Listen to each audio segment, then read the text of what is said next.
shopping center. Google Finance for investors. They have like stock charts and quotes, balance sheets. They have YouTube and Google Video, which hosts user-created media. They have Google Scholar, which hosts things like academic journals. And they're all free for anybody to use.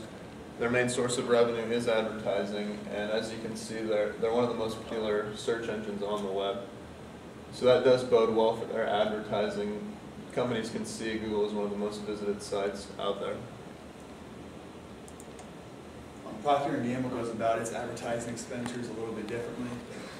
For one thing, they're the biggest advertising spender in the world.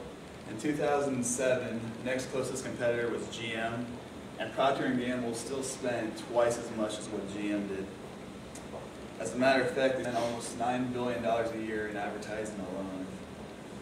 And as we mentioned earlier, Procter & Gamble has more of that old school approach, so they still rely heavily on television and commercials in order to reach their consumers. And nowadays, only 40% of the consumers are being reached via television, whereas it used to be 70 to 80% when people used to spend more time watching TV. Now studies are showing that kids are spending about 3 hours more a week on the internet compared to watching television. So Procter & Gamble is going to have to adjust their advertising strategies in order to adjust with the times.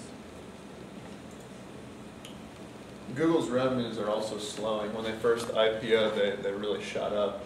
They expanded very quickly. But now things are starting to catch up with them, and they're looking for new companies to host advertising for. Like Kurt said, people are spending more time online, and it's just getting more and more so as high-speed internet access spreads pretty much everywhere. Now almost anywhere you go, any country you visit, you can get access to the internet pretty quickly. Google also owns YouTube, which is a great way to host user-created content